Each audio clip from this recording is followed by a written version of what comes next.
Hello guys, আসসালামু আলাইকুম। আপনারা কেমন আছেন? আমি অনেক ভালো আছি। আমি কালকে আমার শরীরটা অনেক অসুস্থ ছিল, আজকে কিন্তু মোটামুটি শরীরটা অনেক ভালো হয়েছে। তার জন্য কিন্তু আপনাদের জন্য ভিডিও বানানোর জন্য চলে এলাম। আজকের গজলটা একটা নতুন গজল। এই গজলটা খুবই ট্রেন্ডিংয়ে চলছে, তার জন্য এই গজলটা আপনাদেরকে আমি শোনানোর চেষ্টা করবো যতটুকু পারি। আমরা যতটুকু পারি ততটুকু শোনাবো আপনাদের, দেখি কেমন হয়। আর যদি ভালো হয় অবশ্যই বলবেন। দেখি কেমন পারি গজলটা। চলো আমি এখন গজলটা আপনাদের বলে শোনাই। রমজানের চাঁদ উঠেছে, বছর ঘুরে রমজান এসেছে। রমজানের চাঁদ উঠেছে, বছর ঘুরে রমজান এসেছে।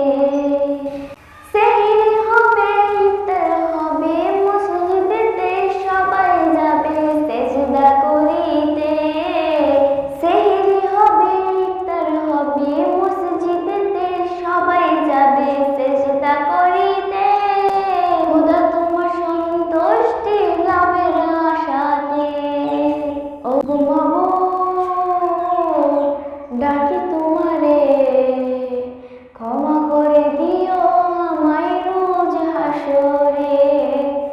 ও গো মাবুদ, ডাকি তোমারে, রোজাদারের মুনাজাত কবুল করে না। দুনিয়ার মায়ায় পড়ে ফিরি নাই তোমার তরে। করেছি অনেকখানি, হিসাব করি নাই। খোদা তোমার কাছে আমি একটু পানা চাই। ও গো মাবুদ, ডাকি তোমারে, ক্ষমা করে দিও আমায় রোজ হাসরে।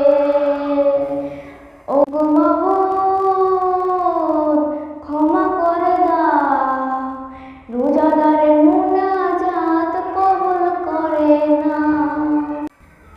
ও গো মাবুদ, ডাকি তোমারে, রোজাদারের মুনাজাত কবুল করে না। ও গো মাবুদ, ডাকি তোমারে, ক্ষমা করে দিও আমায় রোজ হাসরে। ও গো মাবুদ, ক্ষমা করে দাও, রোজাদারের মুনাজাত কবুল করে না। ও গো মাবুদ, ক্ষমা করে দাও, রোজাদারের মুনাজাত কবুল করে না। এই যে আমাদের গজল পড়া কমপ্লিট। আজকে গজলটা কেমন লাগলো